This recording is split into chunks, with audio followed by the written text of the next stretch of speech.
Monian downs talamu, stalm hina gruagach stu halin. Hi, this is Courtney Williams with Outlander Behind the Scenes, bringing you another segment of my interview with Àdhamh Ó Broin. Àdhamh is the Gaelic consultant for Outlander, and this is one of my favorite segments in which Àdhamh does impressions of uh, some of the actors, some of the crew, and some of the characters from Outlander.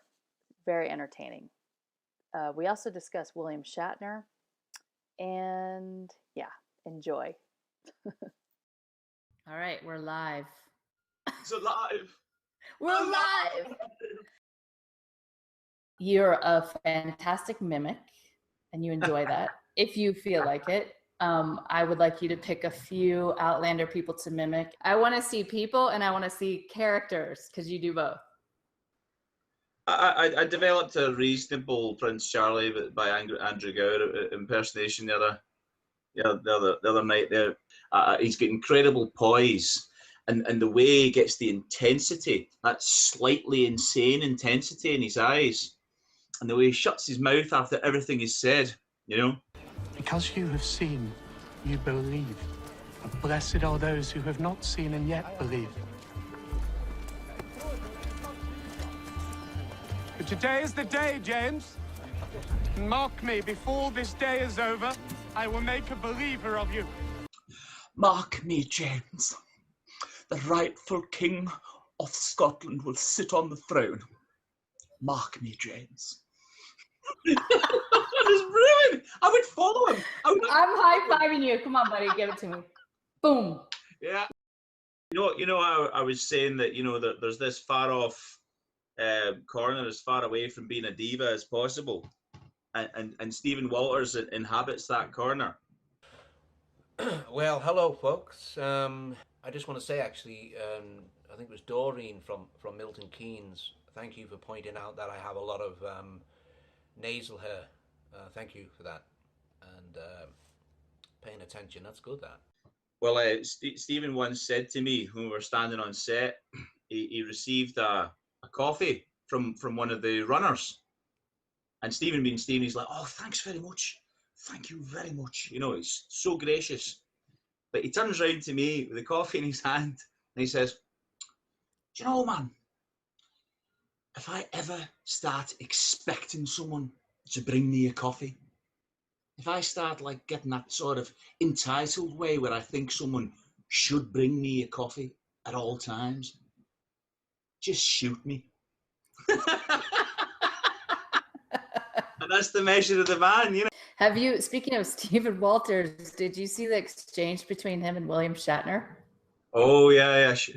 Yeah. Well, this is the thing. You see, I kind of get that to an extent, that the humor there, because you know, we had a joke here in Scotland for years, and I don't know whether you had it in the States. You know, have you heard about have you heard about William Shatner's new line of underwear?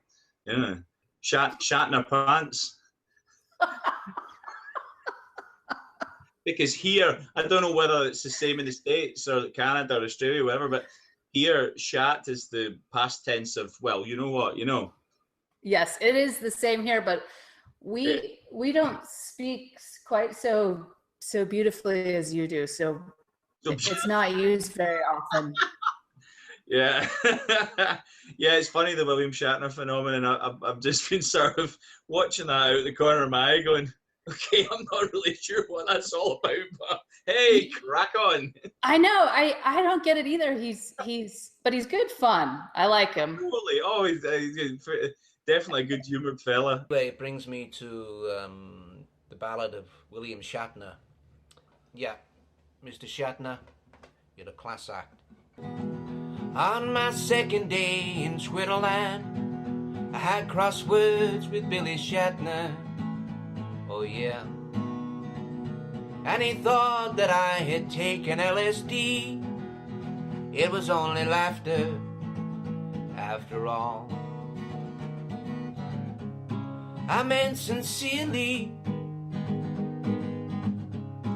A tweet is just a tweet. Oh, come on, Billy. won't you give me one more chance? I said some things, but so did you. We're only human after all. And don't you know that life's too short for falling out? Just ask Angus Moore. The Duke of Sandringham. Yeah, after the duel, there was a bit. Let's drink to friendship. Honor observed and restored. Come, Jamie, let's not descend to calling of names. Honor observed and friendship restored. Come now, Jamie, let us walk.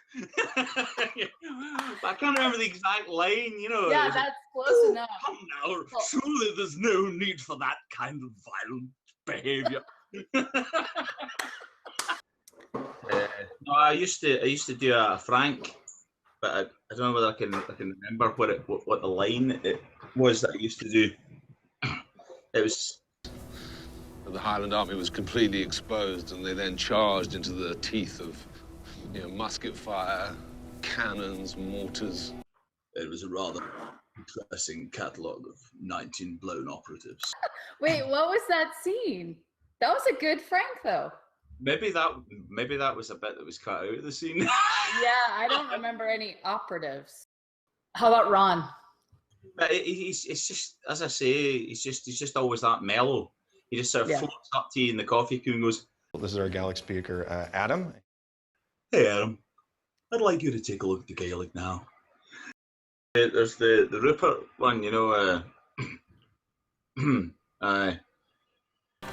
So I suggest you enjoy me while you can, because you'll be yearning for me when you feel the foul breath of that mad bastard on the back of your neck. Lovely. Lucky for you, he prefers female creatures with the tang of the farmyard about them. You'd rather me than the feel of that mad bastard's breath in the back of your neck. That man prefers the tang of the barnyard about them.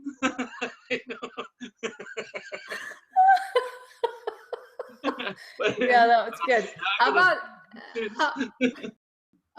Mrs. Fitz? I doubt it.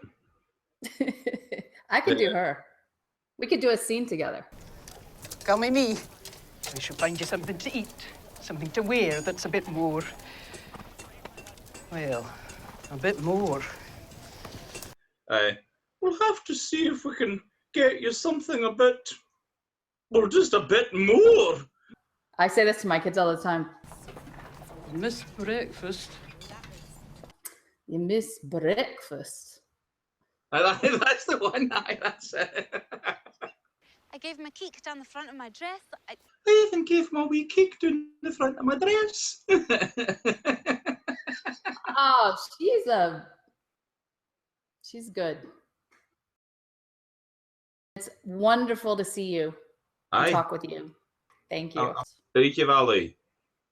Was it go hen a bochen go get bog a hook me loy gut money an downs talamu stalm hin a gruagach stu halin downes boche them veoch at all me fuagut Money and downs talamu.